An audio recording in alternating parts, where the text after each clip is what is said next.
Welcome to Kenton Teaches. Enjoy the video. You're starting in YouTube Studio. Sign in, choose the correct channel, and click Analytics in the left sidebar. That opens the Overview dashboard.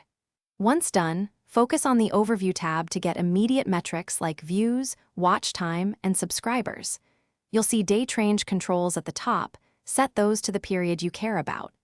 Make sure to toggle the comparison mode if you want period-over-period changes. This first step gets you fast context for deeper analysis. Now dive into reach, engagement, and audience reports. Each reveals different behaviors. In reach, inspect impressions and CTR to understand how thumbnails and titles perform, then move to traffic source to see where viewers find you. Once you've identified strong traffic sources, go to engagement to check average view duration and top performing videos. These tell you what keeps people watching. Finally, use audience to see unique viewers, returning viewers, and demographics so you can align content with who acts. Finish by turning insights into actions. Export the data or note metrics to test changes like thumbnail tweaks or content pacing.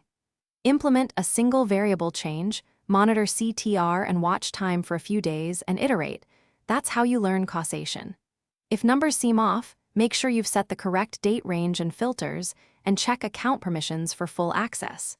If data still lags, clear the cache or wait 24 to 48 hours. Reporting can delay sometimes. Thanks for watching. Please subscribe if this video was helpful.